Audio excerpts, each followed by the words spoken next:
Warahmatullahi wabarakatuh. Ashamaa harka fuuni jaalatamtootaa fi kabajamtoota ilmaan Oromoodhaa kan bahaa, kan dhihaa, kan kaabaa, kan kibbaa, kan biyya keessaa fi kan biyya alaa jirtan nageenyi keenya kan kabajaa fi jaalalaa iddoo isin jirtanitti isin haa ga'u. Akkuma argaa jirtan kana nuti hidhamtoota mana hidhaa Saudi Arabiyaatti argamna. Haalli nuti keessa jirru baay'ee ulfaataadha. Akkuma argaa jirtan kana kan irra bullu kun obalaadha. Kan uffataa jirru feestaala kana akkuma argaa jirtan haalli jiru ulfaataa waan ta'eef miidiyaaleen Oromoo kan akka ONN, BBS akkasumas BBC'n afaan Oromoo hundumtuu sagalee akka nu taatan baay'ee rakkanne, baay'ee miidhamne. Amma namoonni isin amma akkatti argaa jirtan kun warroota waggaa tokkoo fi walakkaa, waggaa tokkoo fi ji'a sadii, waggaa tokkoo fi ji'a lama, namni waggaa tokkoo gadi as keessatti hin jiru. Kanaaf dhiifamaanis hedduun keessatti jira. Dhibeen akka asaasiyaa hir'ina nyaataa irraa akka dhufu namni kun tokko fayyaan qabu halkan guutuu of coraa bulaa, of dhidhiisaa bulaa. Kana keessaan dhibeen TV as keessatti mul'ataa jira. Namoota hedduu nu biraa baasanii ji'oota sadan dabran kana keessatti nama sadiitu nu biraa godaane. Kanaaf bakka jirtan ilmaan ayyaa sagalee nu ta'a, miidhama hamaa keessa jirra. Nu birmadhaa, maaloo nu birmadhaa. Bakka jirtan hundaan aktiivistoonni peejii addaa qabdanii sagalee nu ta'a, miidiyaaleen hundinuu sagalee nu ta'a. Miidiyaaleen dhimmi lammii Itoophiyaa yaachisu hundi keessanuu akka sagalee nu taatan. Baay'ee miidhamne jirra, baay'ee dadhabne jirra. Guyyaa irraa gara guyyaatti miidhamni keenya nutti as deemaa jira. Namni mana fincaanii yoo ka deemu taa'e ol hin deebi'u, nama baatee dhiigaa lafa dhaha. Hir'inni kun marti nyaata dhabuurraa gartee ilmi dhiiraa taphatti hin qabuuf lubbuun keessa jirti har'a geenye malee baay'ee miidhamne jirra. Maaloo sagalee nu ta'a, nu birmadhaa, bakka jirtanii nu gargaara. السلام عليكم ورحمة الله وبركاته. كم جرتن جالكم توتا إلمان أروما الدنيا لا تركمتم وجوني منا كنا كذا تركتم بوتون زاني دام توتا سعودي عربية كذا تركماني كنيني وقتا تقولي أسدي أول كماله ورا كذا ديتي ميتي أول نقول بوتون سبب نزل تمي دما جروب تقولي بدي تقوماله منا إذا أنا كذا درارما جرا nyata duga tiga anar gatu dibe cipto namni be wallale hindiru kanangkin nyata araru amma dukumli TV sababa korra irra kan dhufu namoonni hedduu as keessatti nu harkaa dhibamanii kan nu bira dhumanis hedduu jira. Haa ta'u akka sagalee nu taatan barbaanne uummanni Oromoo bal'aan gama nyaatatti yoo deebine saanii tana takkitti nama 4-5 gaafa nama 6 waliin argannu jira.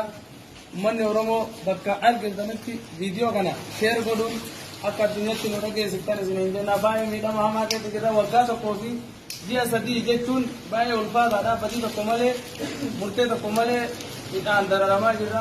Uummata kana guutuu isaa kun amma dhaabatu kun bakka rafu hin qabu. Kun halkan rafee guyyaa kun taa'ee wal jala akkamitti jiraachaa jirra. Nama 230 ol mana tokko keessatti dararamaa jirra jechuudha. Tara wal jala kaane kasanuu saalaan qabne saala shuggaa alaa nutti dhufanii aga xiqqoo sana keessatti nu qixaataa jiran jechuudha.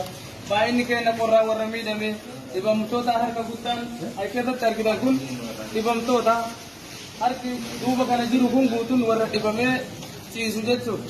Kan uffatu subaalaa akka irra ciisu kun ciisa subaalaa gubaacha kana kan namni uffatu kan irra ciisan immoo balaataa kanaa jechuudha. Waggaa tokkoof ji'a sadii balaataa kanarra ilmi namaa ciisee qaamni isaa fayyaa ni argata jedhee hin amanuu. Kanaaf adaraa uummanni Oromoo bal'aan akka sagalee nuuf taatan isin gaafanna. Assalaamu alaikum warahmatullahi wabarakatuh. Assalamu alaikum warahmatullahi wabarakatuh. Oromoo akkanatti kun maniidhaa Saudi Arabiyaa keessatti maniidhaa Saudi Arabiyaa keessatti akkanatti jirra. Kuno nama 280 mana tokko kanatti hidhaa jirra. Bootaan nuti rafnus asuma, bootaan nuti udaannus itti fincaannus asuma akkanatti nu harkaa isinin jaa. Kanarratti obboleeyyan koo warroottan viidiyoo tana sheer laayik gootan akka tiiktookii fi kana keessatti tiiktookiin waan askaraan shurxaadhaan yookiin waraanaan marfamtee jirtuuf akkasitti fuula Facebook TV fuula miidiyaa irratti akka nu iyyitan obboleeyyan kiyya kanaan isinin jaa akkanatti ogii takka nama kana naaf laala.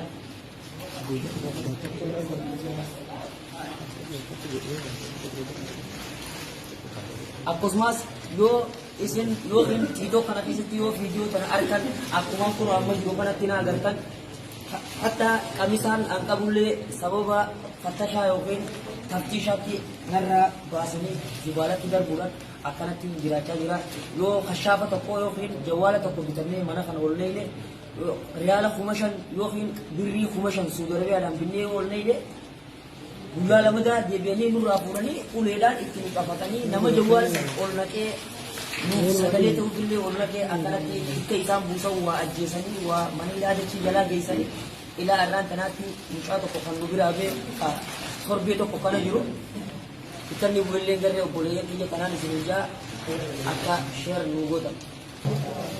Assalamualaikum warahmatullahi wabarakatuh. Warri biyya alaa keessa jirtan hundi keessaan suudama arabiyaa keessa hundi jirtanillee warri biyya alaa hunda keessa jirtan ilmaan oromoodha. Assalamualaikum salaamtan agartee sirraa jiraatu nagaya jechuun salaamtan agartee sirraa jiraatu. Kanatti haasuudhaan waan inni isin ejjahu akka agartanitti ilmi namaa kun rakkina cimaa kan qabbanaan ka'e waan adda addaatiin dhukkuba gartee qaama nama nyaatu waa adda addaatiin akkasii waan ka'een rakkina kanaa kana keessa jira. Waraqaa kan uffanne jechuun hatta baxxaaniyaa wanni tokko hin jiru. Akka nama tokkotti fakkeenya nama hidhaa tana keessa amata tokkoo fi baatii saddeetii keessa jira jechuudha tana keessa.